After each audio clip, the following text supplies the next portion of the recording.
Abra sua Bíblia, por favor, no livro de Jó, no capítulo 4. Livro de Jó, capítulo 4.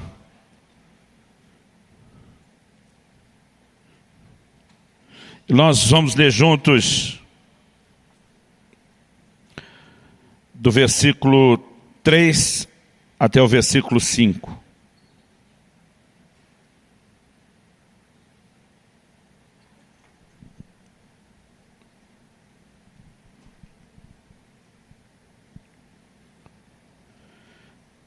Eu vou ler o texto inicial na Nova Almeida atualizada, que diz: veja bem, você ensinou a muitos e fortaleceu mãos cansadas. As tuas palavras sustentaram os que tropeçavam, e você fortaleceu joelhos vacilantes.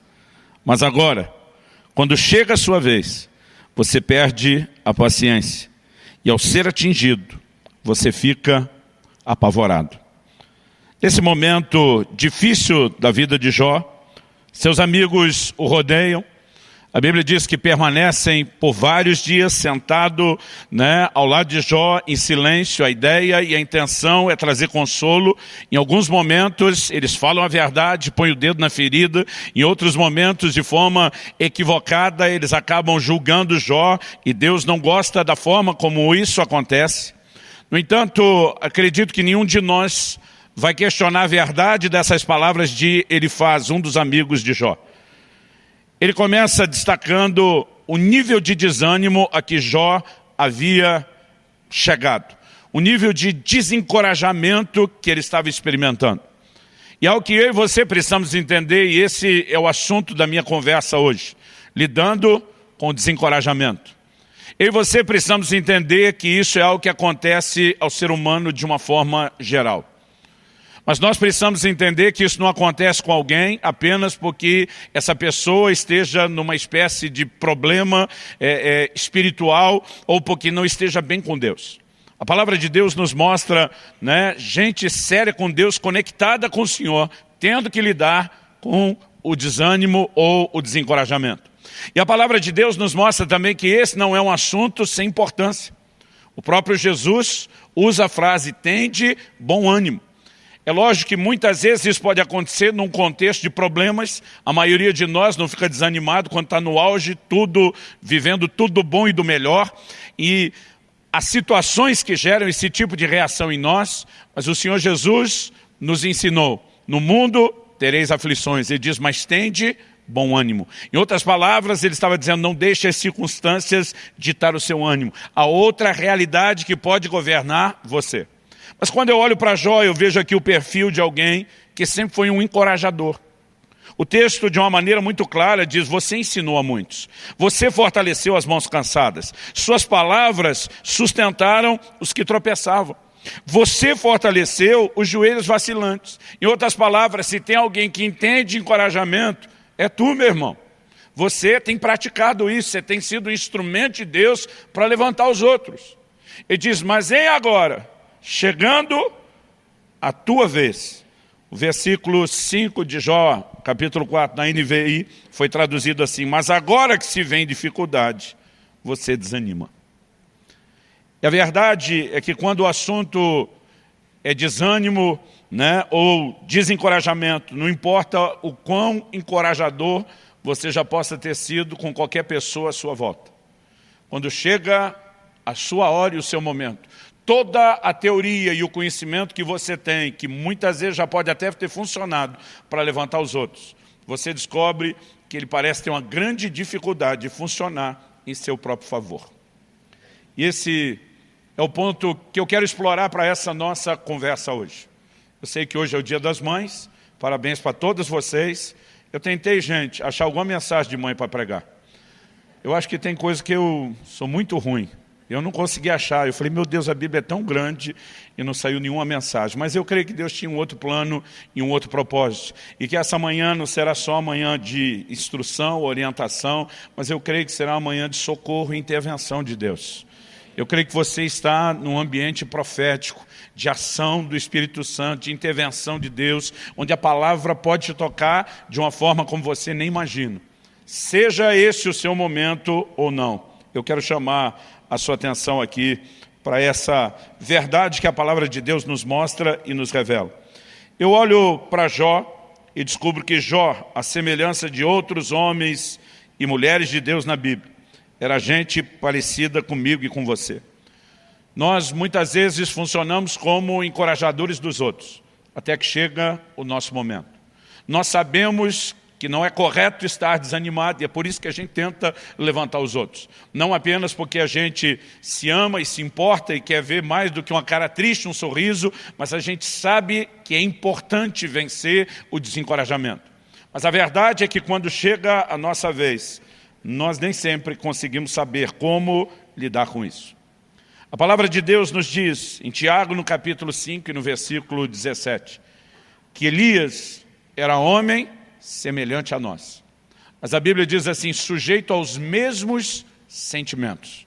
E é quando eu leio essa descrição, que ele era parecido como eu e você, parecido com a gente, é quando eu leio essa descrição que eu começo a perceber, porque na verdade a Bíblia está dizendo que ele tem uma estrutura muito parecida com a nossa. E Elias, na minha opinião, é uma das pessoas da Bíblia que mais manifestaram a tal da bipolaridade. Uma hora ele está fazendo descer fogo do céu, vê uma nação inteira cair de joelhos gritando só o Senhor é Deus, vive um cenário de avivamento como poucos, mas daqui a pouco ele corre para uma caverna e ele pede para si a morte. O curioso é que a Bíblia diz que ele fugiu para aquela caverna porque Jezabel, a mulher de Acabe, do rei Acabe, ameaçou matá-lo. E a Bíblia diz que ele fugiu para salvar a vida. Esse era o propósito da fuga e de se esconder na caverna. Mas quando chega na caverna, a Bíblia diz que ele pediu para Deus a morte. E é algo que me parece bem confuso. Se eu fosse Deus, teria dito para ele, então volta que Jezabel resolve o problema. Ela está tentando te matar desde o início, você não queria. Agora você quer morrer. Muitas vezes nós entramos nesse tipo de comportamento que nem a gente sabe o que a gente realmente quer. Agora, se acontece com gente como Elias, que tem a mesma estrutura, parecida comigo e com você, eu percebo que de alguma forma a palavra de Deus não está denunciando só a bipolaridade de Elias. Ela está denunciando também a nossa. Nós temos a inclinação aos altos e baixos. No entanto, nós precisamos entender como lidar com isso. Porque uma atitude correta diante de um momento de encorajamento, ela vai fazer toda a diferença. E uma atitude errada também fará toda a diferença. Porém, não para o bem, fará a diferença para o mal. Eu gostaria, já que nós estamos dando o exemplo de Elias, apesar de ter começado falando de Jó, eu gostaria que a gente pudesse olhar um pouquinho mais para aquilo que a palavra de Deus nos descreve a respeito do que aconteceu com o próprio Elias. Eu gostaria que você fosse comigo lá para o primeiro livro de Reis, no capítulo 19.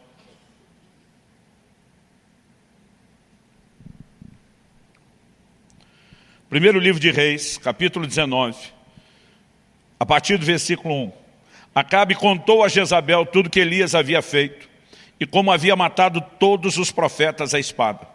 Então Jezabel mandou um mensageiro a Elias para dizer-lhe que os deuses me castiguem se amanhã a essas horas eu não tiver feito com a sua vida o mesmo que você fez com a vida de cada um deles. 850 profetas ao todo.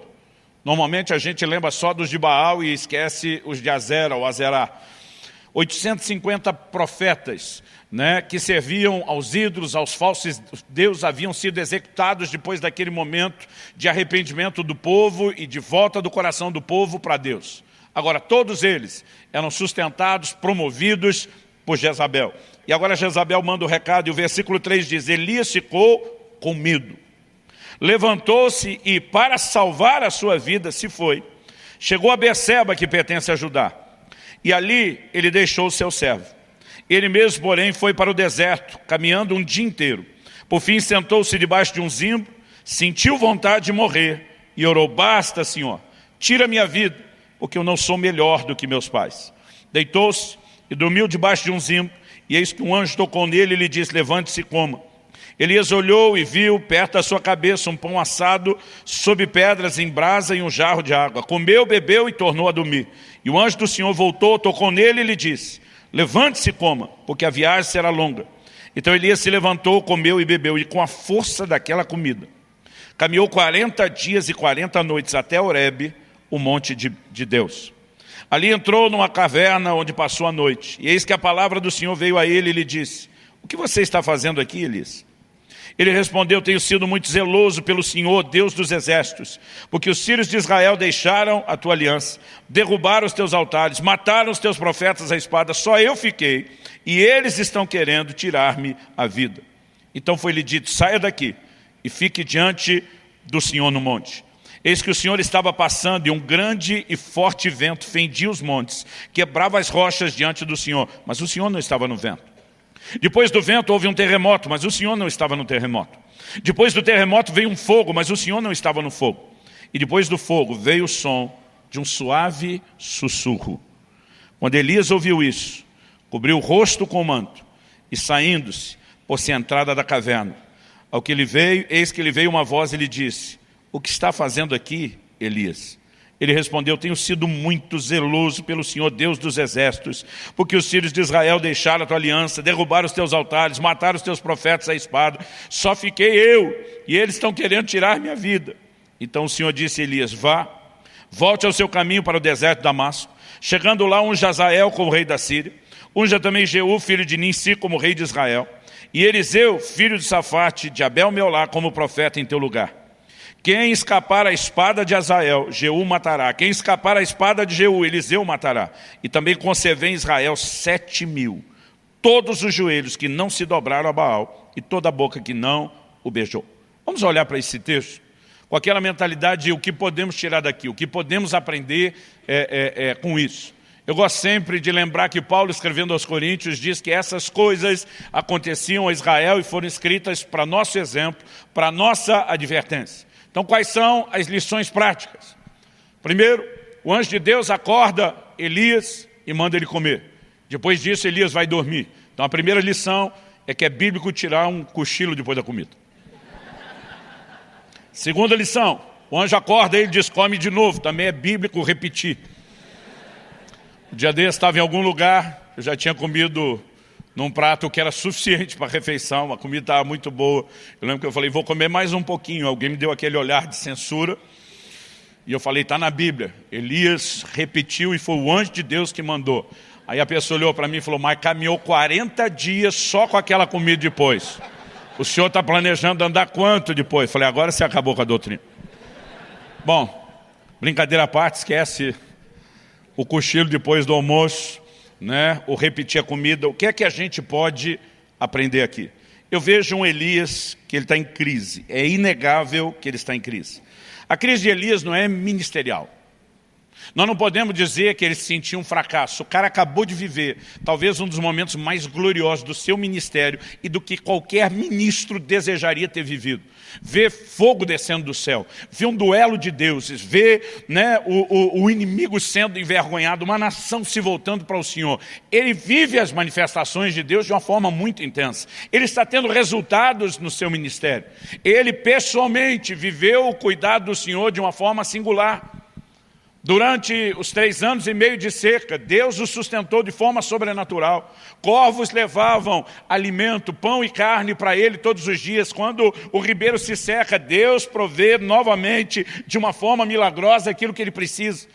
A gente olha para Elias e não dá para dizer nem que nas suas circunstâncias ele se sentia abandonado por Deus e nem que o ministério não tivesse rompido ou tido resultados. A crise de Elias não é necessariamente a crise de alguém que está vivendo o fracasso. Não é necessariamente a crise de alguém que não teve contato com nenhum tipo de sucesso. E eu acredito que essa informação é importante, porque muitas vezes nós podemos deduzir que desânimo, que desencorajamento vem de quando a gente não consegue ter nenhum tipo de realização. Eu quero te dizer que isso não é verdade. Nós podemos estar vivendo um ambiente de realizações, e porque temos determinados anseios dentro de nós que não foram satisfeitos, nós podemos deixar que esse nível de anseio não satisfeito, às vezes fale mais alto do que tudo aquilo que foi satisfeito. E eu acho que isso é parte do assunto que a gente tem que levar em questão. Porque se você está enfrentando momentos de desencorajamento, você precisa tentar enxergar com clareza o seu quadro e a sua situação. Eu olho e não vejo um Elias que está debaixo de estresse físico. Com a força daquela comida, o homem andou 40 dias. está sobrenaturalmente sustentado. Então, a gente também não pode dizer que é meramente isso. A crise dele não é falta de unção, porque ele viu descer fogo do céu. Não é falta de fé. Além do sustento sobrenatural dos corvos, nós vemos o homem orando e Deus fechando os céus, orando de novo e Deus abrindo os céus. Então, qual era o problema de Elias? Uma coisa que me chama a atenção é que no versículo 4 que nós lemos, antes de chegar na caverna, no início da fuga, ele diz para Deus o seguinte: eu não sou melhor do que meus pais. Aqui talvez a gente tenha o grande desabafo de Elias. O problema não é Jezabel. O problema não é a circunstância que ele está lidando. O problema são expectativas frustradas. Eu não sei o quanto ele quis ir além da geração de seus pais, mas não importa onde ele tinha chegado, de alguma forma ele está se medindo e dizendo: eu não sou melhor, eu não fiz diferença, eu não cheguei onde deveria ter chegado. E nós temos alguém que está expressando essas expectativas frustradas. A palavra de Deus diz em Provérbios capítulo 13, versículo 12, que a esperança adiada, ela entristece o coração. Aquele tipo de coisa que você espera e acaba nunca chegando. Ele pode, muitas vezes, trazer um grande estrago emocional dentro de você. Agora, a pergunta é, algumas coisas que nós estamos esperando e que não se concretizam, deveriam necessariamente estar sendo esperadas? Há coisas que são parte de uma promessa de Deus, de um sonho que Deus colocou no nosso coração. Mas há coisas que a gente simplesmente decide que precisa delas, sem que Deus tenha nenhum tipo de compromisso com a nossa decisão. E muitas vezes a expectativa de não alcançar algo que nós queremos pode falar mais alto de estar vivendo tudo aquilo que Deus está despejando e derramando nas nossas vidas. O ser humano consegue ter essa capacidade de muitas vezes não se contentar com nada do que ele está alcançando. Quando a Bíblia fala sobre contentamento, ela nunca está limitando o assunto só a coisas materiais. Por exemplo, escrevendo aos Romanos, Paulo diz: não ambicioneis coisas altivas, mas acomodai-vos às humildes. Ali ele não estava falando só de quem deseja morar num triplex, numa baita de cobertura milionária. Ele está falando sobre pessoas que querem realização, que querem um lugar de conquista na vida, que querem reconhecimento muitas vezes. E nós precisamos entender quais são as nossas expectativas. Porque quando Deus coloca um sonho no nosso coração, quando Deus faz promessas, nós temos não apenas o direito, mas a responsabilidade de crer, de lutar por isso até que a gente viva. Mas há momentos onde Deus não falou nada a respeito de um assunto, não prometeu nada, e a gente enfiou na cabeça, encasquetou que a gente quer porque quer aquilo, e muitas vezes a frustração de não viver aquilo fala mais alto de toda a realização do que tudo que Deus está fazendo. E isso não se mostra saudável. Uma das formas de perceber na nossa própria vida, se estamos vivendo intensamente a frustração de algumas expectativas não cumpridas, falando até mais alto do que as realizações, é observar o nosso comportamento. É interessante que a palavra de Deus nos diz, aqui no versículo 3, que Elias, quando ele sai para essa jornada inicialmente de fuga, a Bíblia diz que ele para em Beceba, que pertence a Judá. E a Bíblia diz, e ali ele deixou o seu servo. Ele tinha um discípulo, ele tinha um servidor. Mas a primeira coisa que Elias fez, na hora que a coisa apertou, foi deixar quem podia estar ao lado dele, foi deixar quem poderia servi-lo, foi deixar a companhia e foi isolar-se. Uma das características de que eu e você estamos vivendo não um desânimo momentâneo. Às vezes nós temos isso. Acordamos uma certa manhã, e o dia não parece colorido, ele parece branco e preto. Às vezes nós temos um momento. Mas um momento, como disse Efésios, o dia mau, aquele dia que está dando tudo errado, que você realmente percebe que tudo está fora do normal, ele pode simplesmente voltar ao normal no dia seguinte. Eu não estou falando de um desânimo ou de um abatimento momentâneo. Mas quando nós estamos vivendo um período de desânimo prolongado, mesmo no meio de conquistas e realizações, nós precisamos avaliar o nosso coração. E às vezes uma boa forma é analisar o comportamento. Quando a gente começa essa atitude de se isolar, de não querer estar junto, de não querer companhia, é um indício de que algo no nosso coração não está muito correto. A palavra de Deus diz, lá no livro de Provérbios, aquele que se isola, insurge-se contra a verdadeira sabedoria. está buscando só o seu próprio desejo. Eu sei que pode haver momentos de isolamento com um propósito muito específico. Jesus vai 40 dias para o deserto a fim de orar, de jejuar, de buscar a Deus. Mas nós estamos falando de algo pontual, não de um estilo de vida. Nós estamos falando de algo que tem um propósito e se demonstra muito frutífero. Mas muitas vezes, quando simplesmente estar com os outros já não está nos fazendo bem, isso deveria ser um alerta de que algo no nosso coração merece a nossa atenção, merece o cuidado.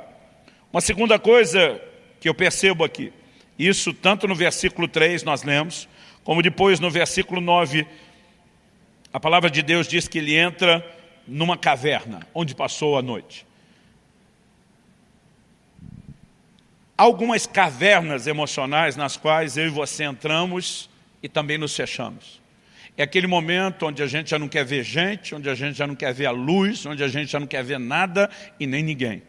Mas além do isolamento, normalmente, quem está lidando com esse tipo de expectativa frustrada que gera o desânimo, ele tem sempre um senso de injustiça que ele carrega dentro dele.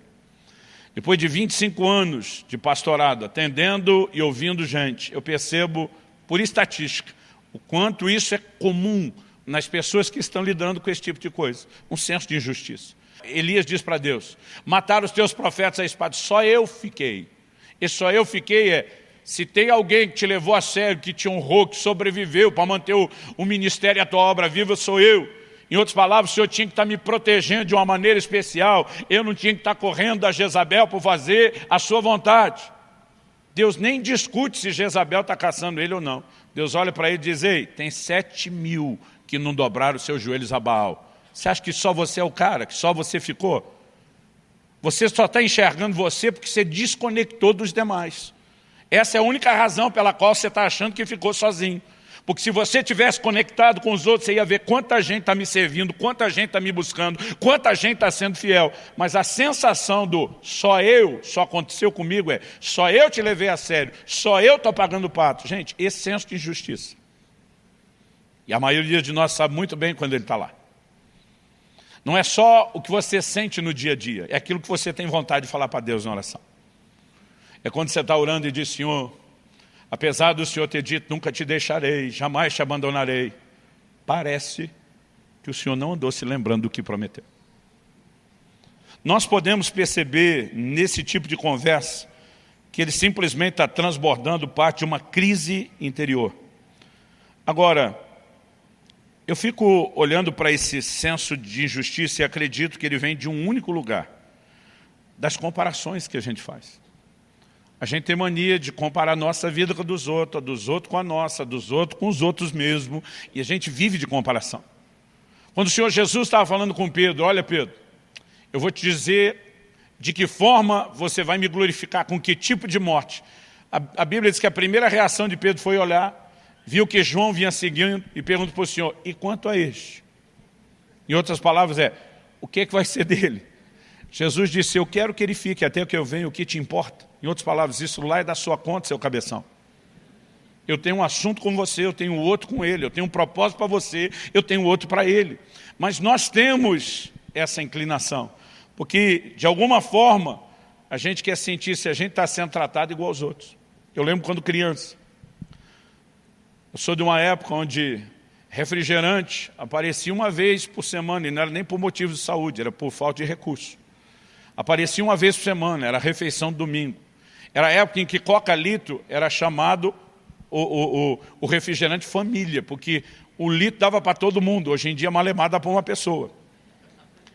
E quando chegava o dia que a gente tinha direito àquele refrigerante que raramente vinha, eu e meu irmão, a gente colocava o copo um do lado do outro. Mamãe tinha que servir, a gente ficava, colocou mais para ele. Era uma competição que só. Dá para entender, você vê crianças fazendo isso. Difícil seria entender adultos fazendo isso. Mas a verdade é que espiritualmente, muitas vezes, nós estamos agindo assim com Deus. O irmão foi um pouquinho abençoado. Em vez de você se alegrar com os que se alegram, você já começa a dizer para Deus, ei, eu. Porque essa inclinação à comparação, essa nossa falta de entendimento de que Deus tem um plano personalizado, desdobramentos personalizados, ela muitas vezes é injusta. Muita não, quase sempre. Porque no momento que você está vivendo a glória e o bom momento, você não fica olhando para o outro e dizendo, "Ê, Deus e ele?" Aí normalmente você só está sorrindo. Você não está nem um pouco preocupado se o seu irmão não está sendo tão abençoado quanto você. Mas se ele estiver sendo mais do que você. E a gente não chama isso de inveja. A gente chama isso de um medidor da expressão do amor, do jeito que a gente entende. Fica mais bonito, não é? Dá na mesma.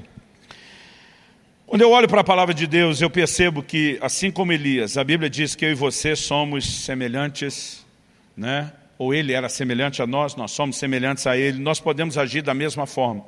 Agora, eu acredito que além de procurar entender qual a razão de eu e você estarmos lidando com algum nível de desencorajamento, nós precisamos também compreender como nós lidamos não só com a circunstância, mas com aquilo que Deus fala conosco.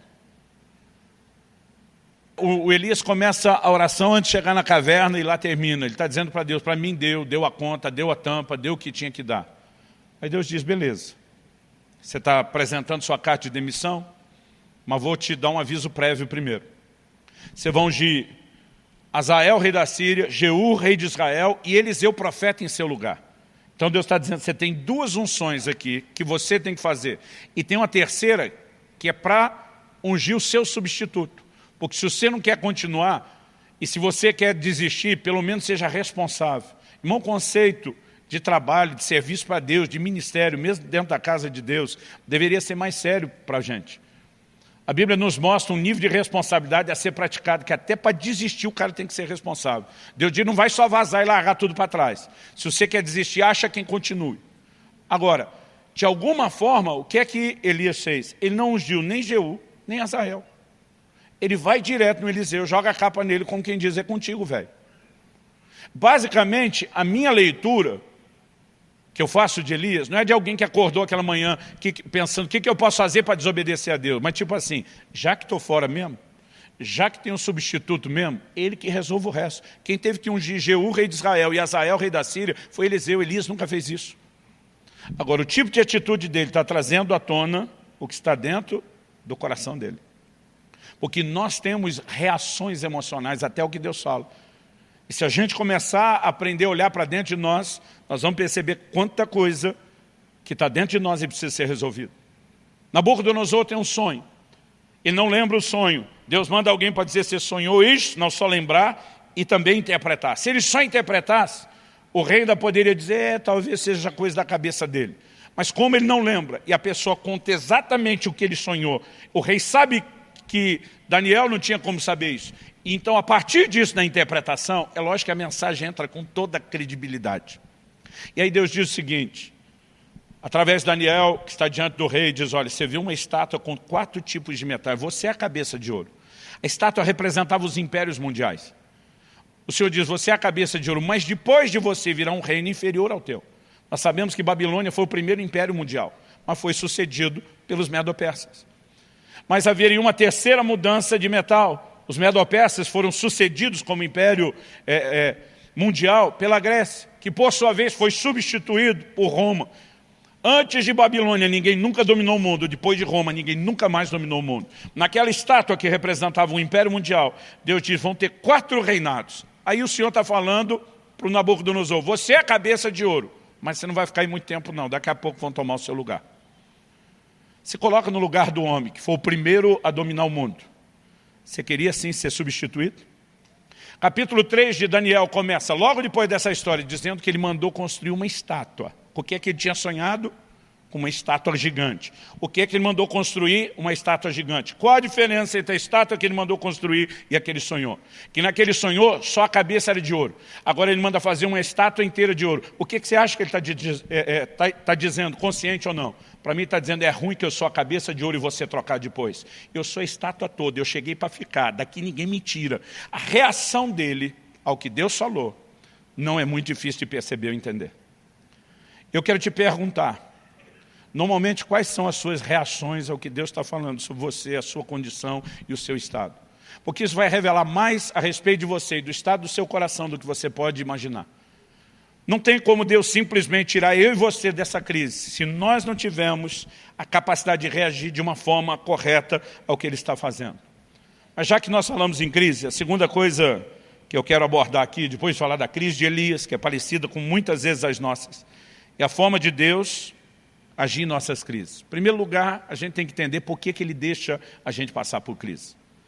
Hebreus, capítulo 5, versículos 7 e 8, está falando de Jesus. E diz que Ele aprendeu a obediência pelas coisas que sofreu. Irmão, se Jesus, que era Jesus, tinha aprendizado a tirar do sofrimento, é sério que você se acha tão melhor do que Ele, dizendo, eu não preciso aprender nada no meio de nenhuma crise ou sofrimento? As crises que muitas vezes nos passam, esse sentimento, essa emoção de um abandono de Deus, na verdade são parte de um investimento, de um trato, de um projeto, de um processo de Deus para o nosso crescimento e para o nosso amadurecimento. Ninguém falou nenhum amém, ó, que coisa interessante. Eu olho para a palavra de Deus e eu fico também me perguntando, se eu e você escapássemos da possibilidade de qualquer crise, e aqui eu quero falar em especial, né? Sejam pais, qualquer nível de liderança que você vai exercer, sejam discipuladores, líderes de célula, né? Sejam pastores, pregadores, nós seríamos péssimos líderes. Porque a nossa capacidade de conectar com gente normal, que também vai passar por isso, ela estaria muito limitada e comprometida. Quando a Bíblia fala de Jesus como nosso sumo sacerdote, diz, nós não temos um sumo sacerdote que não possa se compadecer das nossas fraquezas. A Bíblia diz, porque Ele, a nossa semelhança, foi tentado em todas as coisas. Ou seja, Ele pode hoje nos socorrer, porque Ele sabe exatamente aquilo que nós enfrentamos, porque Ele enfrentou a mesma coisa na pele. Eu me lembro de um dia que o Israel chega em casa, e eu já sabia pela linguagem corporal, pelo medo que ele estava manifestando de ter uma conversa comigo. Eu também tinha informação privilegiada da mãe, que acompanhava bem de perto ele na escola, e eu sabia que ia chegar uma nota vermelha no boletim.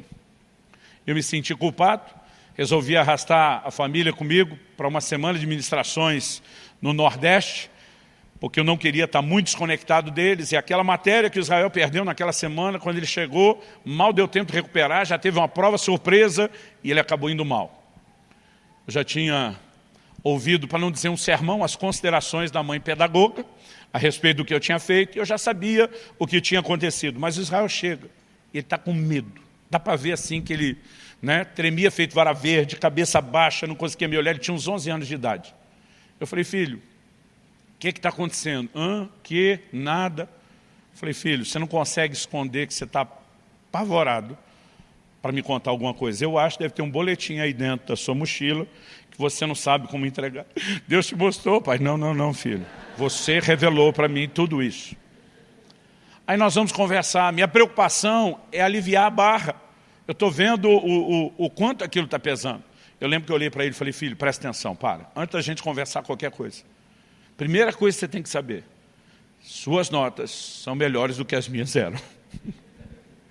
Sério, pai? Sério. Né? Naquele momento ele me olha com a cara assim, então você me entende. Falei, o problema é que sua mãe nunca tirou nota baixa na vida.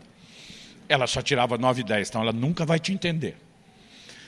E apesar daquela brincadeira, naquele momento, tentando deixá-lo à vontade para a conversa que a gente teria, eu fiquei pensando a diferença, depois de ter falado aquilo, entre alguém que já viveu o que alguém está vivendo e alguém que não viveu aquilo. Muitas vezes a nossa capacidade de conectar, né, com compaixão, com misericórdia para aqueles que estão em crise, ela seria quase nula se a gente nunca tivesse vivido nenhum tipo de dilema ou de crise. E Deus permite que a gente passe isso não apenas para o nosso crescimento, mas para criar em nós uma capacidade de conectar com aqueles que estão à nossa volta e precisam da misericórdia que eu e você já precisamos um dia. Quem está entendendo, diga amém. Agora, como Deus age nas nossas crises de desânimo ou desencorajamento? Uma coisa que me chama a atenção nesse texto que nós lemos é que Ele não nos impede de entrar na crise e às vezes Ele ainda dá corda para a gente. O Elias está correndo, aí ele para, e o anjo de Deus vem e dá uma comida. Ele come, dorme, o anjo acorda ele e diz, come de novo que você vai precisar disso. A jornada é grande. Aí ele anda 40 dias e chega na caverna. Quando ele chega na caverna, pergunta a Deus para ele, que fazes aqui, Elias? Nenhum momento Deus mandou ele ir para a caverna. Nenhum momento Deus mandou ele atravessar o deserto. Aquela decisão era de Elias. Mas Deus diz, já que tu decidiu viver esse negócio, eu vou pelo menos tentar te dar um gás para que você não morra no meio do caminho. Mas depois de chegar lá, o mesmo Deus que o sustentou no caminho pergunta o que é que você está fazendo aqui. Em outras palavras, eu não te sustentei porque você precisava vir para cá. Eu só te sustentei porque eu não te abandono. Agora, quem tem que responder o que é que está fazendo aqui é você. Porque a escolha foi sua. Agora, muitas vezes, a gente consegue ter aquele tipo de gente que além de estar correndo para fora do plano de Deus, ainda diz, não, mas Deus está abençoando, dirigindo, confirmando. Não, querido, Ele só não está te abandonando. Não significa que Ele está confirmando que você tem que se enveredar deserto adentro ou que você tenha que achar uma caverna. Aí Deus pergunta, o que é que você faz aqui? Elias conta uma outra história fazendo de vítima. Deus chega de novo e diz, o que é que você faz aqui, Elias? Em outras palavras, você não respondeu o que eu te perguntei. Porque esse tipo de resposta é importante. E quando eu olho esse perfil da ação de Deus, eu acredito que essa pergunta nos mostra que Deus não enviou Elias. Deus o abençoou, cuidou dele no caminho. Mas o profeta fez só o que Deus decidiu fazer. Aí Deus diz para ele, sai da caverna. Sabe o que Deus está dizendo?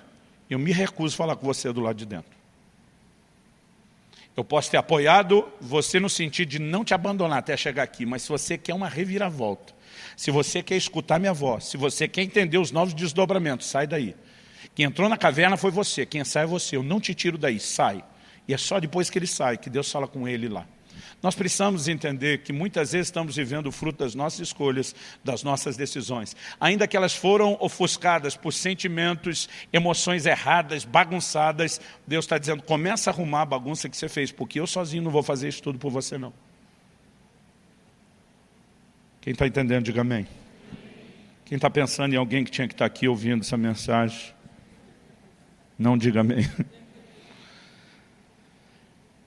Nesse processo de Deus dizer para ele sai, e a ordem que Deus dá para ele, olha aí comigo, deixa eu ver o versículo, estamos falando aí de 1 Reis 19, para quem esqueceu. No 11, Deus diz para ele, sai da caverna e fique diante do Senhor no monte. Depois no versículo 15, então o Senhor disse a Elias, vá e volte o seu caminho para o deserto de Damasco. Eu fico olhando para isso e a sensação para mim é de Deus dizendo, porque é o seguinte, Elias estava lidando com quem? Com Acabe e Jezabel, que eram reis do Império do Norte, do Reino do Norte, que era o Reino do Norte. Depois de Roboão, filho de Salomão, as 12 tribos se dividiram. Judá e Benjamim, que eram do sul, se uniram e formaram o Reino de Judá. E todas as outras 10 tribos formam o Reino do Norte. Quando a Bíblia diz que ele desceu a Berseba, que pertence a Judá, significa que ele sai do norte e desce para o sul de Israel. Agora Deus está dizendo, volta o caminho do deserto, que você vai para a Síria, que era ainda mais ao norte do que o lugar de onde ele veio. Deus está dizendo, toda essa caminhada no deserto foi à toa e desnecessária. Pega o caminho de volta. Vai andar tudo de novo. Interessante que agora a gente não tem informação se teve alimento especial para a jornada de volta. Mas tem uma ordem clara de Deus a respeito disso. Em outras palavras, Deus está dizendo, você é responsável por consertar as coisas e a própria bagunça que você fez. No entanto, mesmo Deus chamando a responsabilidade sobre Elias, dizendo, sai da caverna, Deus ainda fala com ele, se manifesta para com ele. E nós servimos a um Deus que não nos abandona nos momentos de crise, embora nos responsabiliza por aquilo que a gente está fazendo de errado e pela necessidade que a gente tem de corrigir. Agora, uma coisa interessante nessa lição que Deus dá a hora que o Elias sai, é que a Bíblia diz, teve vento forte despedaçando rocha. Irmão, eu não consigo imaginar que tipo de vento é esse que quebra a rocha. Mas isso aconteceu. Teve terremoto, teve fogo. Agora, a Bíblia diz que Deus não estava em nada daquelas coisas. Quando eu e você estamos nesse lugar de isolamento e de crise, a gente acha que a única forma de sair é só com Deus fazendo coisas espetaculares, extraordinárias. A Bíblia diz que Deus não estava em nada daquilo, até que veio um cicio, um sopro, um sussurro suave. A Bíblia diz que Deus estava nele. Sabe o que eu entendo Deus dizendo? Não espere sair desse labirinto ou caverna emocional que você está, só quando eu estiver chacoalhando tudo à sua volta com o meu poder. Ele ia saber o que Deus podia fazer, ele já tinha vivido e experimentado isso. Mas Deus fez questão de dar um show pirotécnico, uma demonstração toda na frente dele, mas dizer, eu não estou nisso. Se é que é o caminho de conserto para esse momento, ele não tem a ver com o extraordinário, ele tem a ver com o simples. É uma voz suave. Você tem que prestar atenção, você tem que conectar, você tem que decidir obedecer. E eu percebo que a maneira de Deus tratar com essas nossas crises tem muito mais a ver com um processo simples do que com o extraordinário. E muitas vezes nós não arredamos o pé do lugar porque achamos que está faltando mais barulho, está faltando mais terremoto, está faltando mais fogo. E Deus está dizendo, você só precisa escutar a minha voz suave. E ela tem o poder de te colocar nos eixos. Mas para a gente terminar, a verdade é que quase sempre, quando a Bíblia fala da gente tendo que lidar com esses dilemas emocionais, a Bíblia fala de uma responsabilidade que eu e você temos de nos fortalecer no Senhor. É lógico que existem coisas que Deus vai fazer por cada um de nós. Existem coisas que nós precisamos fazer em relação ao que Deus já nos disponibilizou. Em 1 Samuel, no capítulo 30, a palavra de Deus diz que Davi e os seus homens, que estão fugindo de Saul, se aliaram aos filisteus, que eram inimigos de Saul. Mas daqui a pouco os filisteus vão sair em guerra contra Saul. Davi se dispõe e diz, eu vou com vocês guerrear. Os capitães dos filisteus se olham entre eles e dizem, não vão levar o menino não. Ele é inimigo de Saul, é o cara que Saul mais procura, que é a cabeça dele, mas se ele tiver uma chance de tentar se redimir, ser aceito, é se virar contra a gente na guerra e tentar ganhar o coração de Saul. Não vamos levar esse cara em encrenca. Aí os reis dos filisteus conversam, dispensam Davi. Davi e os seus homens voltam para casa.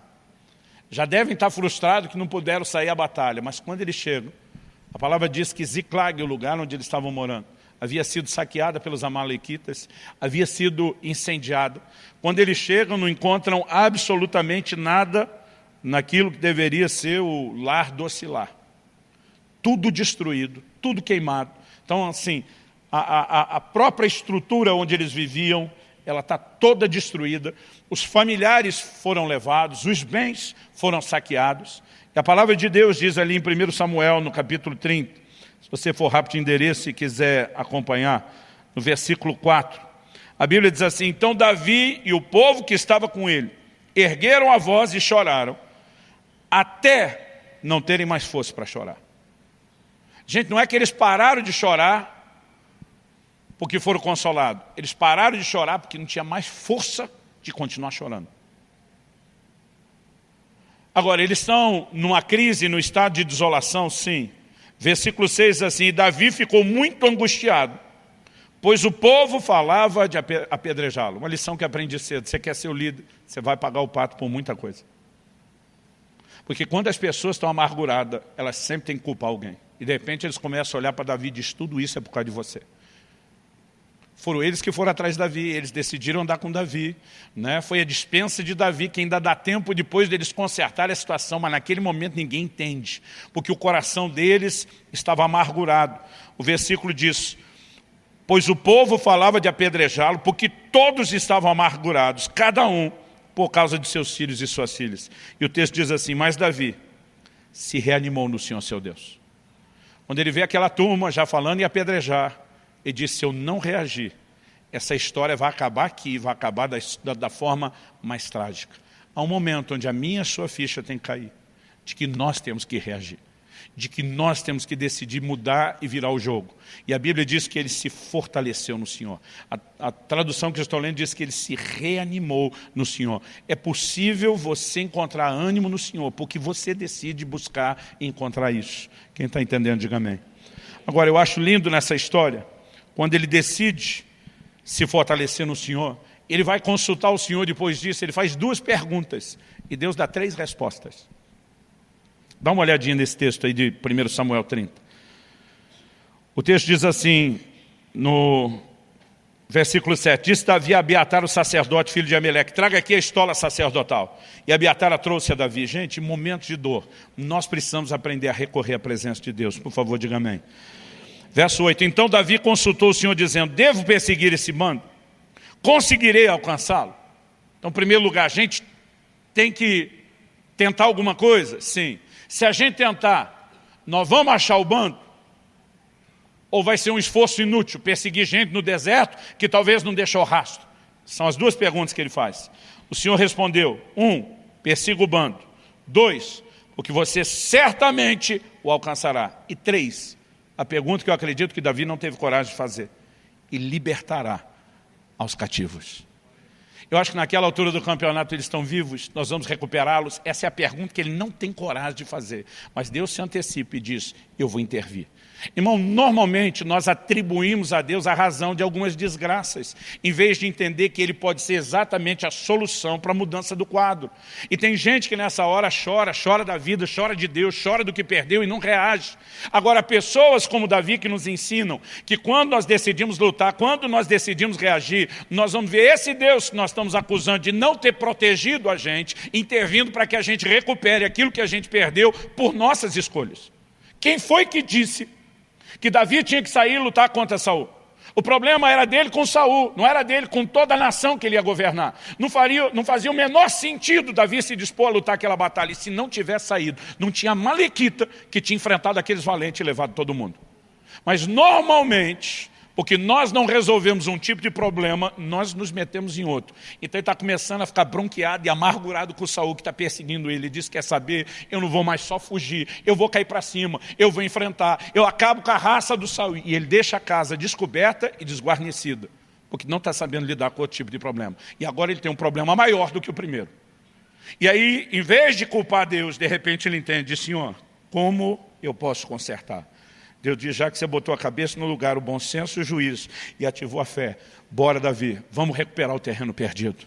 E sabe, eu sinto que, embora isso seja uma orientação genérica que sirva para todo crente, em qualquer tempo, em qualquer época, em qualquer lugar, há muita gente, nesse dia, que precisava ouvir de Deus essas coisas. Mas não apenas para que você saia daqui com instrução. Eu acredito que você está num lugar onde você pode se fortalecer na presença do Senhor. Eu quero que você se coloque em pé. A diferença entre o que acontece com Davi e Elias é que com Davi tudo voltou ao normal. Com Elias não. Elias transfere o que tem que transferir para Eliseu, decide encerrar as coisas o mais rápido possível. E o que me admira é Deus ter tirado Elias da terra com tanta honra.